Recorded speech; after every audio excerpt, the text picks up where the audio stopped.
What's good, y'all? It's your boy Trilogy. Alright, let's move over here. This video is going to be hopefully quick because I don't really have that deep of an opinion. It's not that deep for me, but I just find it pretty interesting. I just watched, or I didn't even finish watching it because just going in a direction was quite annoying. But I watched prior to. It's funny because the video itself refers to the prior video I watched, which is, I guess, why the algorithm brought it to me. But I guess these two popular YouTubers, one from wherever and who has a mullet, and the other from the UK. Don't remember their names right now. That's how much the situation's not that deep to me. But I just kind of find it interesting because it is something I plan to do anyways. Faceless YouTubes. Now, I have this channel. I come up here and I share randomly thoughts that are in my head or things that have transpired. But there's other ways I want to be creative. So obviously I have the new purchase of my laptop. I don't think I dropped that video. I wouldn't have dropped that video yet because I haven't dropped it yet, and I'm probably gonna just upload this. But yeah, I'm still editing that. Unfortunately, I had to bring my computer in. That's a longer story. That's another video. But I had to bring my computer in for some recovery work. It makes no sense. Brand new purchase. But yeah, you guys will hear about that, I guess, in the M4 Max unboxing video. Anyways, enough about that. So I plan to do YouTube faceless videos. Like, I plan to do that. I'm not going to even refer to my plans in which way, shape, or the other. He was calling it automation, YouTube automated videos. Here's my thing. YouTubers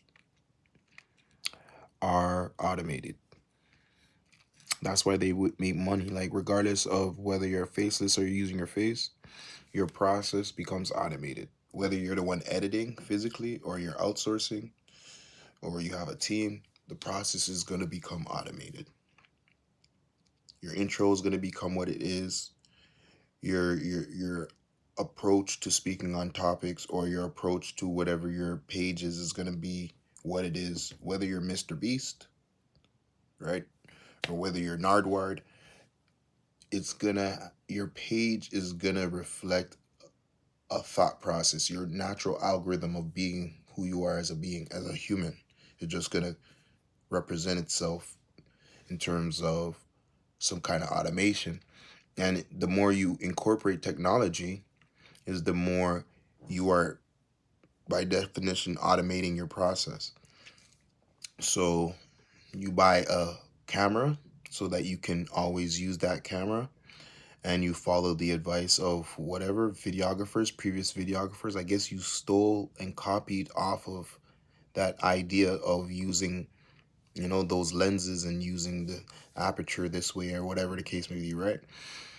But that's not where we draw the line. And for me, it's like I started seeing the hateration in a sense because I do it in my industry. I work in music. Film is where I've dabbled my entire career because of the nature of the entertainment industry, and just everything that I've done has always involved film. Even when I was in church, we did live broadcasts. I was a part of that team, holding full-blown TV broadcast cameras and doing zooms, and yeah, I got pretty sick too. But anyways, yeah, passive was like, you have to remember. Anyways, so I have always had a little background in film. And I knew I'm eventually gonna, I'm not gonna speak on my direct plans, but I just saw the hateration because in music I hate on Splice. I hate on AI. Well, not AI specifically, but certain aspects of how AI is being used. So I'm still on the fence about AI core generation, but generally I don't like AI creating music for you to pretend like you can make music. And that's why I didn't even like Splice. Because it's like all these guys going on to Splice, getting these loops already well mixed. So now you didn't have to learn to do music and you didn't have to learn to apply mixing techniques to the music you composed in order for it to sound like a good loop to even collaborate with another producer or to then further produce upon it to make it a nice beat. They got the loops for the drums, so they don't even have to understand rhythm. All right. So folks is really just auto beating, auto making beats. And then even artists, they themselves don't have to go around and network, connect with a producer, pay them whatever. You can go online and get the free for profit beats made from Splice loops. You know what I mean? So like a fake producer giving a fake, like that's my perspective, right? So I could see that I'm hating on the new wave creation wave. You know what I mean? Because I had to earn it through other stripes. I had to earn it authentically. I can't really play the keys, but I had to earn it. I had to earn it. You know what I mean? I had to earn it the real way. So I could see from my POV hating on new producers or new musicians getting it easier and getting it without having to do what I'm doing. So these guys are just coming online calling all these folks scammers. I don't really feel they should do that. Um, Even if they have folks, clients who are saying they didn't get their money's worth, that's between those people. I don't think YouTubers should be using their platform to call other folks scammers because the medium is the message, and I can get deeper into that and how everybody's playing towards scamming by indulging the platform the way we do. But they themselves said like YouTube shouldn't make this a thing. Shouldn't Why is this a thing? And then they apathetically follow the process to prove to you guys that it doesn't work, even though it actually does work, and that's why people are doing it. The problem is how your approach to it. Your approach, if you approach it like a robot, then you're gonna get robotic responses, and clearly you want it to still feel and be organic. So you notice even in their videos, whenever they went a bit off script and did something that made it a bit human, it kind of worked. So that lets you know it's not that you're just trying to jump in and create YouTube content to be automated. There should still be some amount of passion, right? There should. Like if I'm gonna make videos about painkillers, right? Let's say I'm gonna make videos about Advil. It should be something I connect to passionately, like something I can at least care about and give some experience to say, I remember there was that time I had a crazy headache and Advil helped. Because the job of automating things is only to connect to the idea that you know to do the full process already. So what they're negating in terms of just shooting down the entire idea is how to nitpick at what maybe the bad processes of automating videos is, or the bad processes of faceless videos, or the bad process of approaching a faceless video. So, what am I saying? I'm saying that you can't just make a blanket statement and say that it doesn't work. You got to make the statement and say, if you just copy content that's already oversaturated, it's going to be more difficult for it to work. If you find a niche that is very well, that could be easy to curate content towards, that's way better. If you find a niche that's difficult to create content for, that will maybe be good for 1 or 2 videos, but it won't be good for consistent scheduling of content. Content will get monotonous and that channel probably won't do well. So there's like common sense has to be mixed into the idea of automating. You can't say like, okay, I'm making Advil. Okay, so just we're talking about like today, we're talking about how Advil bottles are made. All right, that might be interested for today, but tomorrow you can't say, okay, today we're gonna talk about how Advil the box for the Advil bottles. So today we did this and then tomorrow we did this. No, like do these both in one video and then the next day do the actual like pill itself, and then another day do Tylenol, and then you know what I mean.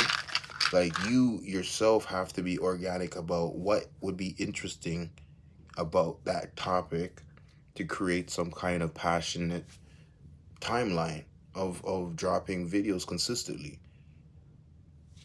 There's no way you could think like, okay, and just pick a random topic just because it's doing numbers and I'm gonna get those same numbers. That's not the way to think. You gotta think, okay, that's getting numbers, but what is specific about that content that is getting numbers in that niche? And then you can maybe apply and say, okay, they're speaking humorously about houses, real estate, and they're using photos from anime or whatever, and you connect the point, and you don't literally copy houses, anime, like you don't do that. You be like, parallel, okay, a cartoon show or images that is nostalgic or images that reflect youth or images that is fast pace, right? Because these are things that maybe you're noticing about the anime. Okay, so maybe I could use sports clips, or maybe I could use movie clips, or maybe I could use um, funny videos of people falling down, or whatever the case may be, right? So the parallel, and then it's like, okay, well, instead of talking about real estate, I'm gonna actually speak about, like I said, different kinds of medicines in the medical industry, or whatever the case may be, because you know that maybe that's something you personally are passionate. Maybe you're in school to be a nurse, or whatever the case would be. So it's already something you're studied up on. You know, ivermectin and ibuprofen and blah, blah, blah, acetaminophen and all. You know those terms already. So to make a video and to turn around and say, okay, let's make a video about acetaminophen. That's really Tylenol and whatever. Like, it's not too far-fetched for you to create 100 videos about that. Even though you personally might have never made a YouTube channel, but you made now a Faceless YouTube channel that has the potential to generate money. It's in your field of knowledge. You can or can't be, you know, the most, or maybe you're passionate, super passionate about it. Maybe you're not, but it's already in your scope of view to be able to create that level of content. So now when you're working with ChatGPT, the kind of conversation you're having with the AI is not basic. You're not basic saying, oh, just write me ideas about Tylenol and Advil. No, you're saying, write me ideas about different companies that have introduced acetaminophen onto the market and what years, because you're a bit more intent. So your automation process, what you're asking in terms of repetitiveness, a bit more layers, a bit more nuanced. And that's what these guys was hating on, because they do that themselves for their actual videos. It doesn't matter if it's, like I said at the beginning, it doesn't matter if it's a faceless, you're using your face, your brand, your interview podcast. There's an eventual automation that you get into, and it's just about the nuanced differences of coming up with a new idea. Okay, so the Joe Budden show, he has certain pieces that he knows, okay, that just happened. Okay, let's everybody assemble. We about to go live. Yeah, they drop episodes all the time, but there's certain times they clip up and they just start feathering them all over YouTube, because they know this is the angle that my audience just worldwide is used to. Even though we've automated a process, but we found a couple chips here that we can kind of spread out. Now that's gonna get the energy going for people to come and tap in, even though every day I'm doing this technically the same thing. And it would be nonsensical of anyone who's tenured on how YouTube moves to think that these guys aren't automating their process. Yeah, they're in your face. I'm in your face. But I always come and sit here right now. For now, I'm sitting here all the time. You always see that side most of the time. I've automated my process, and it makes it easy for me now. I'm in a mode when I sit here and I have the camera here. Like, I'm in a certain mode. I know, okay, boom, like it's until I update or whatever. That's the process right now, and I could easily say, you know what? I no longer want to show my face because maybe whatever. So I just talk, and then when I finish this video, I upload it onto a site that replaces me with an avatar me, but it's still my voice. Maybe I say, you know what, I want to keep my voice, but I want to replace me with an avatar me, or I just want to do it academic style and put up a picture of videos chopping. That's automation in itself, and that's a faceless video channel in itself. But academics was literally creating content that was useful. So um I don't think these guys were really necessarily speaking to the issue, right? Bad content. Bad content is bad content. Automated YouTube channels and faceless YouTube channels aren't bad. Okay? Academics, we love academics. His whole come up was faceless. I didn't know what he looked like. Okay, it's your boy academics. Whatever he says at the beginning. I don't even know what he's still, all these years, I still don't know what he was saying in the beginning. Right? So I would watch countless hours of his videos because he was giving a really dope wrap up of the situation. Okay? But he was using music videos that were, he was stealing them. He was stealing Young Thug music video and it was just repeating over and over for the whole video. You know what I mean? And then next video. And then the next video, and then it repeats again. Like, that was a style. He came up off of that. And then a bunch of academic clones, little baby academic podcasters, guys start dropping their channels, wanting to be like him. And what were they doing? Chopping up music videos and putting it up. Or come on, it's the game, it's the internet. We kind of already understand, like, the internet's kind of free range. Obviously, the govies around the world are always trying to change legislation. Companies are always trying to move the needle, and we're always trying to figure out ways of protecting ourselves. Of course, we're creatives, so everybody's trying to protect themselves. But at the end of the day, the biggest flattery is when your art has been stolen. That is essentially, like, if you're truly an artist of what you do and a bunch of other people start copying your stuff, you're flattered. You might be bothered if you aren't able to build a career for yourself, but if you're actually an artist, a savant, then you should be able to do it again and keep doing it. And your fans, if anything, will have to wait for you to move before you can, before they can copy you. So the issue to me is not really the issue that these guys are making this video behind. And I think that they're hey, whatever, less competition for the folks who's actually trying to make these channels and be successful and make that income. Generally, I don't think you should be coming on YouTube watching a video of somebody saying something and then buying their course. Just generally, I think you should watch someone's video if they say something that's interesting, that causes more interest, right? That causes you to be even more inspired. Go back to the search bar and type in that question. And you'll for sure find another channel, another place, or even go to Google. You'll find the information that you're about to pay for their course. So, and that was really how YouTube always was. Even more so now, right? There's billions of content on, like, how many videos is on YouTube now? But back when I was young, I might come up, I was like, yo, I need to ask a question. I'll go to Google, Yahoo, Ask Jeeves, YouTube. You know what I mean? And Google bought YouTube, so then, like, I just unified. But come on, that's been the wave. There's nothing, you shouldn't ever be thinking like, I come to the internet to spend money to get information. No, you come to the internet, it's the free web. There's so many individuals who want to share and want to be known for just giving. So the information, and it's in every industry. In my industry, music, in the film industry, in every industry, in the medical industry that I made examples about, every industry, there's people online giving free content and information to the depths of as if you're at the quantum level. There's dudes there saying, yo, I just came from the lab today, and we just split up this that, and they're talking about this, and they're putting up their graphs, and they're saying this that. There's people who want to flex and flaunt.